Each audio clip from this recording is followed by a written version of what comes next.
No deberías estar aquí. Ese año mi trampa no funcionó. Nunca funcionaban. La semana antes de Navidad habíamos ido de compras en familia. Primero a una tienda de manualidades para los niños y luego a una ferretería para los adultos. Caminando por los pasillos coloridos, con Mariah Carey de fondo, compré emocionado un paquete de lápices HB naranjas, planos por ambos extremos.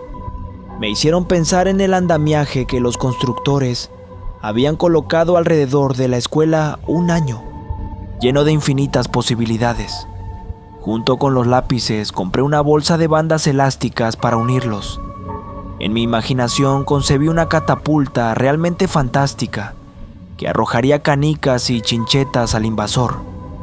En la víspera de Navidad, mi hermana y yo nos sentamos en una mesa y nos pusimos a trabajar en la fabricación de nuestras propias trampas con los materiales que habíamos seleccionado. Yo tenía mis lápices y mi hermana, unos años más joven que yo, estaba ocupada haciendo algo con limpiapipas y plastilina. Recuerdo que me burlé de ella y pensé que lo que fuera que tenía en mente ni siquiera funcionaría. En una mesa junto a nosotros, nuestra madre hacía sus propias trampas. Siempre recuerdo que pensaba que los mayores no ponían mucha imaginación en sus creaciones, pero cada año, al verlas, me revolvía el estómago. A mi madre le gustaban las bombillas rotas colgadas de cuerdas, y este año preparó otras 5 o 6 para clavarlas en el interior de la chimenea. También hizo unas pesadas tablas de madera con docenas de viejos clavos oxidados y cuchillos dentados y doblados. Siempre hacía las mismas cosas y todos los años se quedaba de pie en su mesa cerrando o martillando furiosamente, con la frente chorreándole sudor. Papá trabajaba en el garaje. Tenía un soplete de soldador y algo llamado torno, y todo tipo de herramientas interesantes. Sus trampas casi siempre estaban hechas de metal oxidado y bordes afilados como cuchillas, bisagras que crujían y resortes temblorosos que cansaban incluso mis dedos infantiles. Cuando finalmente salió de su taller este año, reveló un artilugio de aspecto extraño que me pareció una especie de cañón con un gran bote de aire adjunto, el tipo de cosas que había visto en las espaldas de los buceadores. Cuando se activaba una placa de presión, una lanza de metal de aspecto afilado salía disparada a 1 metro del cañón, en una explosión que te dejaba sin aliento. Papá sonrió con orgullo cuando todos saltamos hacia atrás durante el fuego de prueba. Luego pasó 30 minutos maldiciendo enojado mientras intentaba recargar la lanza. Después de eso, se puso a esconderlo en la chimenea. Para ello, cavó un hoyo y durante un breve momento se arrodilló allí, cubierto de hollín. Extendió la mano hacia mí y me llamó Alex, pidiéndome que agarrara la bombona de gas y la trajera. Antes de que pudiera intentar hacer lo que me pedía, intervino mi madre y lo hizo en mi lugar. Por supuesto, no pudo levantarla, así que tuvo que caminar sobre ella. Mi padre estuvo callado todo el tiempo. Eso sucedía siempre que alguien mencionaba a mi hermano mayor. La gente se quedaba callada. Podría haber cogido la bombona de gas con facilidad. Siempre había sido grande, incluso más grande que papá. Se parecía a mi abuelo, que era un gigante de 1,95 metros. Años después, mi profesor de educación física se lamentaría de que yo nunca hubiera heredado esos genes. Mi hermana y yo nos parecíamos a nuestro padre, que, aunque grande, no era un gigante. Después de que todo esto se hizo, después de que las rocas sueltas y las cenizas se colocaron de nuevo en su lugar, después de que la placa de presión y los cables trampa se ocultaron o se disfrazaron como adornos navideños estándar, después de que las trampas para osos se cubrieron con ropa vieja o cajas vacías y las tablas cubiertas de cuchillos de mamá se colocaron debajo de pisos falsos meticulosamente elaborados, Mi hermana y yo le dimos a mamá y papá nuestras trampas y las colocaron cuidadosamente en el medio de la emboscada. Me encantó ese momento. No sé por qué. Creo que al mirar atrás fue la sensación de ser una unidad, una familia. Nos ayudábamos. Yo todavía tenía miedo a la oscuridad y mi hermana apenas sabía usar el baño, pero estábamos ayudando y Dios mío, desde que Alex se había ido, había querido ayudar desesperadamente. La forma de mi hermano mayor era vaga. Lo amaba, pero en realidad no lo conocía. No podría haberlo hecho, dada mi edad. En cambio, crecí en un mundo donde mamá y papá lloraban mucho y peleaban aún más. Y a veces, ellos mismos admitían que peleaban por nada en absoluto. Peleaban porque dolía. Porque incluso después de que mi hermana hubiera nacido, todavía no podían atreverse a tocar la habitación de Alex, o incluso a reconocer realmente que él había existido, sin que eso causara un silencio doloroso. Así que durante ese breve momento en el que estábamos mirando la chimenea y la sala de estar, nos sentimos como en nuestra versión de la familia feliz, perfecta. Después de eso, llegó la hora de dormir para mi hermana y para mí. Nos gustaban nuestras camas especiales de Navidad. Me gustaba que fueran acogedoras y especiales, y que mamá pusiera la tele y subiera el volumen al máximo, y a nadie le importara si comíamos demasiados dulces, o si veíamos películas que no nos permitían ver. Mientras nos quedáramos en el sótano, estaba bien. Teníamos todas estas mantas y almohadas para poder hacer fuertes, y nadie bajaba a comprobar si dormíamos en un buen momento. Sin embargo, a pesar de toda la emoción, normalmente nunca llegábamos más allá de la medianoche. Nuestros pequeños cuerpos no podían soportar mucho. Pero mamá y papá se quedaron despiertos. Yo pensaba que eso era normal. No sabes cuánto sacrificaron tus padres hasta que tú mismo te conviertes en uno de ellos.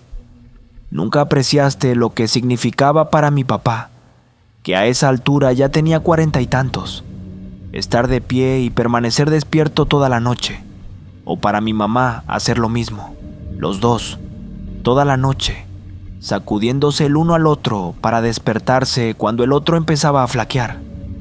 Ese fue el año en que perdí el privilegio de la ignorancia. ¿No es curioso cómo los mejores y peores momentos de tu vida a menudo se superponen? Tal vez sea solo el efecto de la bombilla. No lo sé. Esa noche mi hermana y yo bajamos al sótano. Nos subimos a nuestras fortalezas de mantas y vimos la historia interminable. Ella se quedó dormida a los 10 minutos. Yo me quedé despierto y vi cada segundo. Todavía puedo ver todo eso en mi mente tan claro como el día. Parece uno de los momentos más felices y puros de mi vida. Quedarme dormido durante los créditos, soñando suavemente con cómo sería tener mi propio dragón, volando sobre la escuela. Creo que eso fue todo. La última vez que fui solo un niño. Creo que la mayoría de nosotros tenemos recuerdos así, ¿no? El momento en el tiempo en el que dejamos de ser niños. Lo siguiente que recuerdo es que me desperté bañado por una luz gris fría. Me pesaban los ojos y me dolía la cabeza. Algo iba mal y lo notaba. Todo estaba tranquilo, hacía frío y había una corriente de aire, y mi hermana no estaba a la vista. Tardé un momento en darme cuenta de que las luces estaban apagadas, al igual que el televisor, y que solo veía el sótano gracias al resplandor del pasillo de arriba. Eso era inusual. Mamá y papá siempre cerraban la puerta del sótano con llave y la trancaban desde el otro lado. Esa noche estaba abierta de par en par, y algo en el mundo de arriba parecía siniestro para mis ojos infantiles. No sé cómo describirlo exactamente. Me había despertado y algo iba mal. Me senté erguido y me escabullí de la cama con la esperanza de que en cualquier momento viera un mundo mejor y más feliz bajando por esas escaleras. Mamá y papá, mi hermana de brazos, diciéndome que había llegado la Navidad. Simplemente me habían dejado dormir hasta tarde. Tal vez incluso había nevado. Tal vez por eso la luz parecía tan extraña, pálida y difusa. Dios, deseaba tanto una Navidad blanca. Estaba en toda la tele, en las películas y las revistas. Pero todo lo que parecía ser a nuestro alrededor en esa época del año era llover en una fina llovizna húmeda, ventanas negras por la noche, vientos fuertes, charcos que reflejaban las farolas de la calle. Mi único recuerdo de mi abuela era su canto. Lluvia, lluvia, vete, vuelve otro día. Nada más, ni una cara, solo el sonido de su canto, de esa vieja canción infantil. Como Alex, ella era otra persona que conocía en gran medida, a través del dolor que dejaba en otros. Subí las escaleras del sótano con las manos y los pies, siguiendo un instinto oculto que me obligaba a no hacer ruido. Los años que había pasado escabulléndome para escuchar las discusiones febriles de mamá y papá me habían enseñado a apoyar siempre el peso en el borde de los escalones, donde eran más fuertes. Cada vez que los veía en medio de una pelea, mamá estaba de pie en algún lugar, delgada y triste, con los brazos cruzados y un fuerte olor a cigarrillos en el aire. Pensé en eso cuando llegué arriba y me detuve para oler el aire, preguntándome si podría oler humo proveniente de algún lugar más alejado de la casa. En cambio, percibí un suave olor a algo quemado, no muy distinto al olor de los matasuegras o de los viejos fuegos artificiales. Desde luego, nada que ver con los cigarrillos viejos. Y había algo más allí también.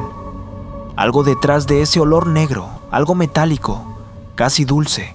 Finalmente, miré. Levanté la cabeza sobre el último escalón y miré a izquierda y derecha por el pasillo que se extendía a ambos lados. Durante un largo rato no vi nada y me quedé en el mismo lugar, paralizado por la indecisión. Pero entonces, en algún lugar a la derecha, cerca de la puerta de la cocina, la fría luz de la mañana que se filtraba pareció cambiar y moverse. Alguien estaba allí, sin duda. Se movía y proyectaba sombras. Por supuesto que podría ser mamá o papá, me dije, pero seguí sin moverme. Quienquiera que fuera, estaba en silencio, mortalmente así. Cuando finalmente tuve el coraje de moverme, fue en la dirección opuesta. Aún no tenía 10 años, pero hasta un niño tiene instintos animales, y los míos me decían que evitara a cualquiera que fuera tan silencioso. Así que me arrastré hacia la sala de estar, dejando que la vieja alfombra absorbiera el sonido de mis movimientos. Cuando miré dentro, me costó dar sentido a lo que estaba viendo. Era como si hubiera explotado una bomba. El sofá estaba hecho trizas. La mesa de café estaba hecha pedazos. Todos nuestros adornos navideños aplastados debajo de las tablas del suelo rotas y la alfombra destrozada. Las trampas para osos estaban en posición vertical, con los dientes trabados, las mandíbulas cerradas de golpe. El pistón de papá estaba en 2 pedazos. El bote de oxígeno estaba incrustado en una pared. El barril estaba doblado y tirado en el suelo. La visión de nuestras trampas destruidas desencadenó algo en mí. No lo había pensado hasta ese momento, pero siempre habían sido una parte integral de nuestras decoraciones navideñas. Un poco diferentes a lo habitual, claro, pero para nosotros eran tan importantes como las decoraciones hechas en casa de cualquier otra persona. A donde quiera que miraba había otro trocito de nuestra historia tirado en un montón de escombros, y eso me partía el corazón, porque deseaba desesperadamente arreglarlos, devolver la sala de estar al estado prístino en el que había estado la noche anterior, cuando éramos una familia feliz. Me pregunté si tal vez el pequeño invento de papá había salido mal, de alguna manera. Un año casi incendió la casa, así que no era extraño pensar que ese pistón de aspecto peligroso era el responsable de toda esa destrucción, de toda esa presión acumulada. Sin embargo, todavía no había señales de mi familia. Tampoco parecía que los hubiera atrapado nada. No había sangre. De nuevo, en el pasillo miré la luz que proyectaba la puerta de la cocina. No había más movimiento, pero no confiaba en la quietud del aire. Estaba mal, todo mal. La mejor oportunidad ahora era intentar subir las escaleras.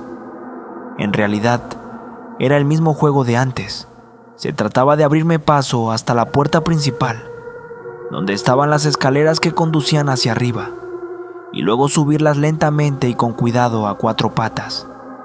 Conocía esos escalones muy bien, y desaparecí por ellos tan sigilosamente como cualquiera podría esperar. Mi dormitorio estaba vacío, al igual que el de mi hermana. Tenía una gran ventana, así que pude ver bien el mundo exterior, y vi que el sol estaba a punto de salir. La luz de la mañana y una densa niebla hacían que todo pareciera descolorido y apagado. También era espeluznante, como si el mundo estuviera conteniendo la respiración. En cierto modo, así era. El dormitorio de mis padres también parecía vacío a primera vista, y casi me fui sin darme cuenta de la extraña y pesada sombra debajo de su cama. Me alegro de no haberlo hecho. Me quedé un rato y miré con más atención. Algo en la luz de allí abajo me convenció de que no estaba vacío, no como siempre. Y antes de que tuviera tiempo de que mi imaginación comenzara a evocar pesadillas, el rostro de mi hermana apareció de la penumbra. Casi grité de alegría, pero la expresión que tenía era de lo más seria. No solo asustada o preocupada, sino casi enferma, pálida y con los ojos muy abiertos. Era como si no pudiera registrar mi presencia, así que me deslicé hacia adelante y extendí la mano tocándole la suya. Ella se estremeció y se alejó aún más en la oscuridad. Algo estaba mal, así que me arrastré a su lado y revisé si tenía heridas, haciendo todo lo posible por no alarmarla más. Se veía bien, así que todo lo que pude hacer fue tomarla en mis brazos e intentar sacarla de su estado de shock. Cuando finalmente susurré una pregunta, me pareció demasiado fuerte, aunque el único sonido real era el chasquido de mis labios. Ella retrocedió un poco cuando hablé, haciéndome sentir como si hubiera roto el silencio más preciado de nuestras vidas. Pero tenía que preguntar, tenía que saber. ¿Dónde están mamá y papá? Ella simplemente negó con la cabeza, así que volví a preguntar, esta vez tratando de mantenerme en silencio, pero parecía que cualquier sonido la alarmaría. ¿Dónde están? Al final, ella me respondió solo para que dejara de preguntarle.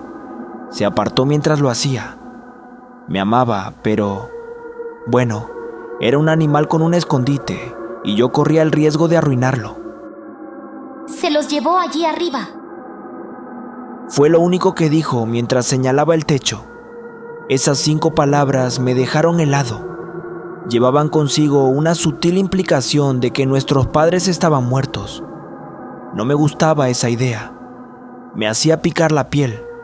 Hacía que el espacio en el que nos habíamos metido pareciera demasiado pequeño e incómodo. Una sensación de calor comenzó a brotar de mi garganta, amenazando con hacerme llorar. ¿De verdad estaba diciendo que estábamos solos? No quería eso. No quería estar solo. Quería que volvieran y nos tomaran en sus brazos. Sin saber muy bien por qué, me negué a creerlo. Sacudí la cabeza y salí de debajo de la cama, con la esperanza de ir a buscarlos. Miré hacia atrás brevemente para ver si me seguía, pero se quedó. Parecía estar demasiado dispuesta a dejarme para ir a mi destino. Desapareció entre las sombras y me quedé con el pequeño consuelo de que al menos podría estar a salvo allí. Ojos que no ven, corazón que no siente. Al salir a rastras del dormitorio de nuestros padres, me di cuenta de que me quedaban muy pocas opciones. El teléfono estaba en el rellano de la planta baja, junto a la puerta principal. Era eso, o tal vez podía correr por el callejón y salir a la casa más cercana, que estaba a unos 400 metros de distancia, no muy lejos en circunstancias normales, pero de verdad quería salir corriendo por la puerta principal, esperando con todas mis fuerzas que lo que fuera que había atravesado todas esas trampas, como si nada, no me viera corriendo al descubierto. Era mejor que viniera la ayuda a nosotros. Era mejor coger el teléfono. Pensé en el abuelo, el padre de mamá, un hombre corpulento que por lo general nos aterrorizaba a todos. Un viejo viudo cascarrabias que tenía la mala costumbre de decirnos cosas que mamá decía que no debíamos saber, como que era culpa de nuestra abuela, que tuviéramos que tener miedo de la chimenea en Navidad. No me gustaba. Olía a moho y a tierra. Un gigante corpulento que nos contaba historias horribles sobre cómo había crecido con un trabajo a tiempo parcial en un matadero que me hacían querer llorar. Pero en ese momento no podía pensar en un hombre mejor al que pedir ayuda. Bajé las escaleras tan silenciosamente como las había subido. Levanté el teléfono con cuidado, como si estuviera a punto de explotar. No sabía qué podría hacer ruido, si es que hacía algo. No sabía si la mesa se movería por una pata tambaleante, si el plástico haría clic al golpear algo, o si el tono de marcado sería demasiado alto. Cuando intentas estar en silencio, todo parece peligroso. Cada movimiento, cada objeto, todo es solo otra forma de que te pillen. Una de las razones por las que pensé en el abuelo fue que estaba en el marcado rápido. Apreté el 3 y escuché el tono de llamada. Estaba tenso por el sonido, aunque estaba apagado, y esperé con ansias que terminara esta parte. Durante todo el tiempo no pude apartar la vista del pasillo que daba al sótano y a la cocina. De vez en cuando, un crujido o un gemido apagado emanaba de algún lugar del interior y se me erizaba la piel. Nunca había conocido una espera más larga y más inquietante en toda mi vida. Cuando finalmente terminó, no hubo alivio. El abuelo no contestó el teléfono con tacto. Los viejos no suelen hacerlo. No esperaba que el sonido de su voz fuera tan fuerte. Hola, Alice, ¿eres tú? Probablemente se debió a la atmósfera, pero sonaba como si el viejo cabrón estuviera gritando esas palabras en la misma habitación en la que yo estaba, aterrorizado por cómo se podría escuchar ese ruido. Colgué el teléfono de golpe y me encogí al oír el timbre interno sonando con tanta fuerza. Si realmente había alguien en esa casa, seguro que lo habían oído. No perdí tiempo esperando. Subí corriendo las escaleras, no arrastrándome, intentando ser lo más silencioso posible, pero poniendo mucho énfasis en la velocidad. Mientras subía, me pregunté si tal vez estaba exagerando, pero no. Desde la cocina, llegó el sonido de cristales rotos y metal entrechocando, como si alguien hubiera arrancado un cajón de cubiertos del armario y lo hubiera arrojado contra una pared. Lo que fuera que había estado allí se movía más rápido de lo que tenía derecho. Unas pisadas fuertes cerraron la distancia invisible. Doblando la esquina y llegando a la puerta principal y las escaleras justo a tiempo para que yo desapareciera por el escalón superior y cayera al suelo. El miedo que me invadió era eléctrico. Toda la paranoia que había sentido hasta ese momento parecía frágil y plástica en comparación, como cuando eres un niño y regresas corriendo del baño, convencido de que algo maligno acecha en las sombras, cuando en realidad, en el fondo, sabes que allí no hay nada. Pero este era un miedo profundo y agotador.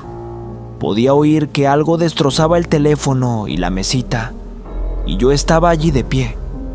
Un miedo visceral recorrió mi cuerpo mientras gateaba sobre mi estómago, lo más rápido que podía hacia la puerta más cercana, que resultó ser mi propio dormitorio.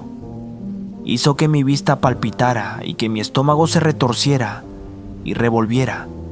instándome a gatear sobre mi abdomen, cada vez más rápido como un soldado que esquiva disparos. Una vez dentro, consideré brevemente esconderme debajo de la cama como mi hermana, pero algo en eso no me hacía sentir lo suficientemente seguro. Quería algo, una puerta, una pared, cualquier cosa que pudiera interponerse entre mí y lo que había hecho ese ruido. El armario, decidí. Eso tenía sentido. Estaba lleno de trastes viejos entre los que podía meterme y una pequeña trampilla que conducía al ático. Todo esto pasó por mi mente en una fracción de segundo y me dirigí hacia la puerta del armario justo a tiempo de oír el primer escalón que subía las escaleras. Dios, fuera lo que fuese, era pesado. Podía oír el crujido de la madera y el crujido y la barandilla astillarse al abrirse paso hacia arriba. Respiraba con tanta dificultad, a punto de perder el control de mis músculos. Sentía como si el trozo de cordel más fino me mantuviera unido. Mi cuerpo, mi mente, mi cordura. Todo ello esperando a que ese último hilo se rompiera y se deshiciera de golpe, cayendo en un montón mientras me orinaba y me cagaba encima, ahogándome en sollozos y lágrimas. No sé muy bien cómo llegué al armario en tanto silencio. Conseguí abrir la puerta y entrar arrastrándome sin hacer ruido, y luego miré aterrorizado por las rendijas de la puerta, mientras esperaba que sucediera quién sabe qué. Fuera lo que fuese, estaba ahí fuera, en el pasillo, olfateando el aire. A estas alturas esperaba encontrarme con algún tipo de animal, un reno retorcido por alguna razón, probablemente la temporada, y el sonido de sus fuertes resoplidos reforzaba esa idea. Pero cuando finalmente asomó la cabeza por la puerta abierta para buscarme, vi algo que era desconcertantemente humano, o al menos lo había sido. Es difícil decirlo. Como familia, incluso ahora, no hablamos mucho de ello, ni antes ni después de ese día, ni en ninguna de las reuniones familiares extensas en las que todas las ramas de mi linaje se juntan y discuten tácticas para lidiar con la maldición. Sea lo que sea, parece jugar deliberadamente con nuestras expectativas. Hablar de ello te hace parecer loco, incluso si es con otros miembros de la familia. No sé de qué otra manera decirlo. Te sientes tonto. Haces que el problema parezca tonto por extensión, como si no tuvieras que tomártelo tan en serio. Por supuesto, la maldición no es una fuerza aleatoria. Tiene sentido del humor. Quiero decir, burlón, cruel sin duda. Duele admitirlo, pero todo lo que hace, todos los muertos, y hay muchos, porque mi abuela tuvo muchos hijos y todos se fueron, y tuvieron hijos también, tanto que había 11 hogares en la última reunión, lo que le dio muchas víctimas para elegir. Pero todo eso, todo el dolor y la miseria, aterrizar en el tejado, bajar por la chimenea, salir sano y salvo si era alcanzado por una sola de nuestras trampas, fue un jodido juego. Eran trucos. Nos estaba gastando una broma, y siempre lo había hecho, y estos trucos eran parte de un juego que tenía reglas. Por eso teníamos que tener una chimenea, porque si no, se comportaría de manera impredecible. Y por eso la cosa que asomó la cabeza por mi puerta llevaba un gorro de Papá Noel y barba blanca. Odio esto, por cierto. Odio repetir que la peor noche de mi vida fue una especie de broma para él. Pero sí, eso es lo que era. Llevaba un gorro de Papá Noel y barba, y en verdad, era una imagen bastante aterradora, especialmente para un niño de 10 años. No era humano, tampoco era un animal. Parecía un cadáver en descomposición, algo que encontrarías marchito y preservado en la tundra de Alaska, solo para que algún científico dijera que era un cavernícola del Pleistoceno. En realidad puede haber sido algún tipo de cosa muerta. Estaba goteando un fluido gris asqueroso de su boca, sin labios, coronada por dientes amarillos. y su barba de nylon barata estaba enmarañada con esa sustancia. Dios, casi puedo olerlo solo de hablar de eso. Este ghoul llegó y se fue en segundos. No sabía en qué habitación había entrado, así que solo hizo un breve recorrido por la mía, antes de irse a echar un vistazo a otra parte. Una parte de mí consideró gritar para ayudar a mi hermana, pero, bueno, no podría haber movido los brazos para hacerlo aunque hubiera querido. En cambio, pensé en que casi definitivamente iba a echar un vistazo más de cerca en esta habitación una vez que no me encontrara en otro lugar. Tal vez encontró a mi hermana primero, pero realmente no quería pensar en eso. En cambio, seguí imaginándolo regresando a este lugar y pisoteando, abriendo cajones, mirando debajo de la cama, y seguramente giraría la cabeza en un momento dado hacia mi armario. Vería las puertas de listones y se daría cuenta exactamente de dónde me había estado escondiendo todo el tiempo. Tenía que irme de ese lugar, y al mirar hacia arriba, recordé la entrada al ático, accesible desde el estante más alto. Esta era mi mejor oportunidad, mi única oportunidad en realidad. Empecé a trepar, pero este no era el sigilo elegante y silencioso en el que había confiado hasta ahora. A diferencia de las escaleras, no tenía la costumbre de ir por allí en silencio. Llegué 2 estantes antes de tirar un viejo juguete de Transformer, que cayó al suelo con un ruido metálico. En otro momento y en otro lugar, el ruido apenas se habría registrado. Pero para mí, y para esa cosa que estaba afuera, bien podría haber sido un disparo. Tan pronto como la cabeza desapareció, ese monstruo entró rugiendo en mi habitación. Y comencé a trepar con brazos temblorosos, que casi se agitaban sin control. No miré hacia atrás. Llegué a la cima, abrí la trampilla y pasé justo a tiempo para oír cómo la puerta del armario se desprendía de sus bisagras. Una vez que atravesé la trampilla, no pude evitar darme la vuelta un momento, y esa cosa estaba allí, sonriéndome. Me vio, sabía dónde estaba, ya no podía esconderme, solo podía correr. Esta vez realmente perdí el control de mi vejiga.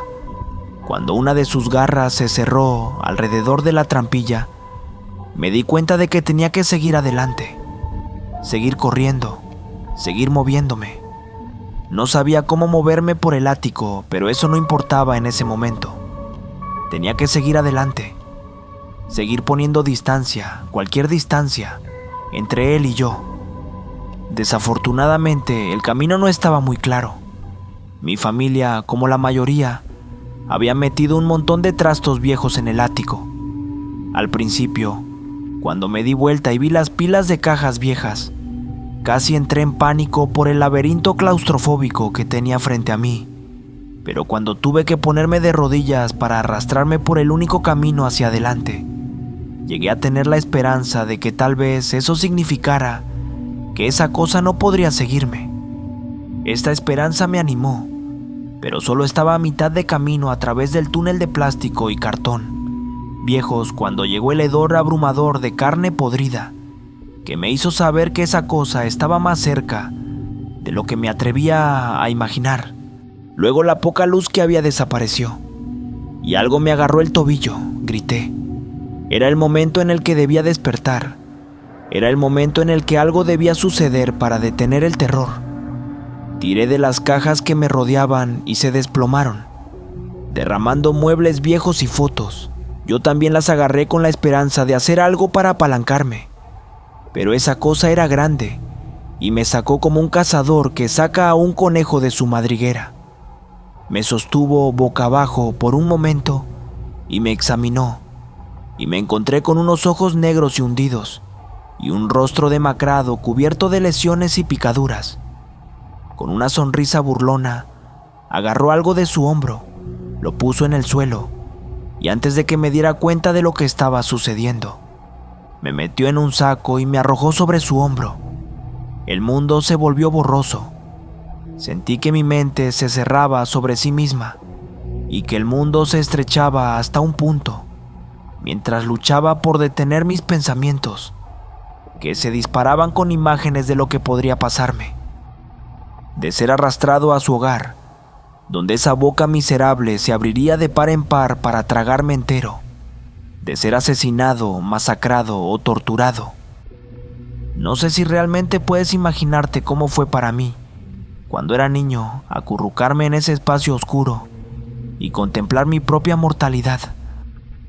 Enfrentarme cara a cara con mi propia muerte o algo peor, pero me destrozó, irreparablemente y por completo. Hasta el día de hoy, estoy destrozado por ello, por ese momento.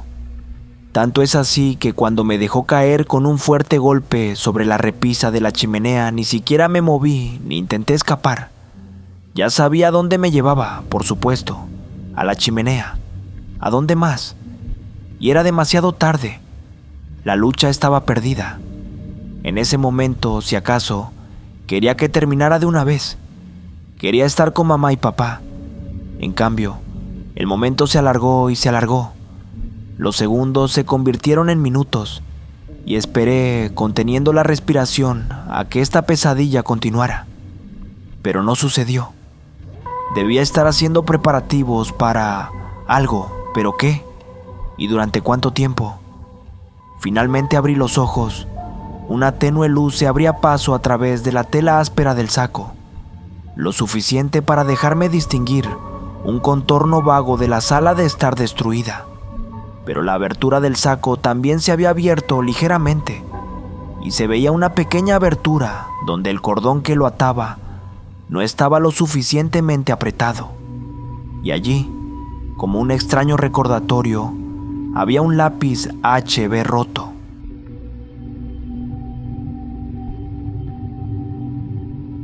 Un pedacito diminuto de mi trampa, una noche, un sueño. Eso era todo lo que me había separado de esta pesadilla. Justo el día anterior habíamos sido felices, o algo parecido, y recordé que esta cosa no solo me había llevado a mí, también se había llevado a mi madre, a mi padre e incluso a Alex, a quien conocía solo a través de recuerdos antiguos y una habitación a la que mi madre no quería dejarme entrar. Y había una gran posibilidad de que también se llevara a mi hermana. Todo se había ido, dejando atrás una casa vacía con cosas rotas que a nadie más le importarían. Ni el árbol, los regalos, nada de eso. Sentí que algo salía de mi interior, una ira, una rabieta infantil petulante. Estaba jodido, ¿no? Lo había perdido todo, así que, ¿por qué no? Extendí la mano, agarré el lápiz y asomando la cabeza por la bolsa, vi que esa cosa entraba en la habitación con mi hermana, sujeta por el tobillo en uno de sus puños deformes. Estaba llorando histéricamente y yo esperaba que con esta última acción pudiera salvarla de alguna manera. Salí arrastrándome de la bolsa. Me lancé hacia ella y metí el lápiz roto en su base. Inmediatamente, soltó a mi hermana y yo me quedé donde estaba en el suelo, sollozando, cabizbajo, esperando a que llegara el resto. Pero no pasó nada. En su lugar, esa cosa que suspiró, un suspiro profundo y cansado, el tipo de suspiro que un padre deja escapar cuando se da cuenta de que su hijo pequeño ha estado callado durante demasiado tiempo. Con una voz como grava, habló con un duro acento germánico, escupiendo algunas de las palabras entre sus dientes rotos. Este año, muy cerca. Buena trampa, pequeño, pero no caeré en esta trampa 2 veces. Con una de sus manos con garras, sacó el lápiz de su pie y se alejó pisando fuerte. Y me desmayé antes de tener oportunidad de escuchar el resto. Fue nuestro abuelo quien finalmente nos encontró a los dos, acurrucados juntos en el piso de la sala de estar. El mes siguiente fue un poco confuso. Muchas cosas cambiaron. Mi abuelo nos llevó al cuidado de nosotros y tuvimos que enterrar a nuestros padres, sin mencionar la mudanza y la limpieza de la casa. Nuestra contribución a esto no fue mucha, por supuesto. Éramos niños. pero aún así tuvimos que regresar y recoger algunas de nuestras cosas. No recuerdo mucho de eso, para ser honesto. Años después, mi abuelo me haría sentar y me contaría lo mejor que pudo de aquella noche. La trampa de pistón de mi padre se había estropeado y había hecho volar en 1000 pedazos la mitad de la sala de estar. Mala suerte para cualquier día, pero esta vez había sucedido el año en que esa cosa vino a visitarnos, y como ya no quedaban trampas, había entrado sin problemas en la casa, donde causó estragos. Años después, mi abuelo me haría sentar y me contaría lo mejor que pudo de aquella noche. La trampa de pistón de mi padre se había estropeado y había hecho volar en 1000 pedazos la mitad de la sala de estar. Mala suerte para cualquier día, pero esta vez había sucedido el año en que esa cosa vino a visitarnos, y como ya no quedaban trampas, había entrado sin problemas en la casa, donde causó estragos. Solo tiene que ser Nick, dijo mi abuelo, encogiéndose de hombros estoicamente, mientras señalaba un corte en la palma de su mano. Tu padre complica demasiado las cosas. Se lo dije después de aquella vez que provocó un incendio. Demasiado. La trampa tiene que funcionar en teoría. No es práctica. No hay necesidad de compresores ni pistones. Por eso tu lápiz, la envió lejos. Tú hiciste la trampa lo lastimó, se fue.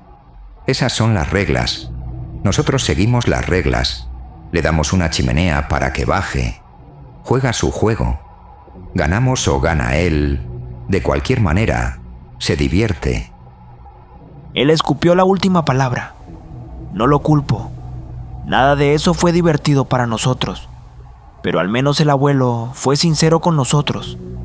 Nos explicó la maldición, lo mejor que sabía, las reglas, las trampas.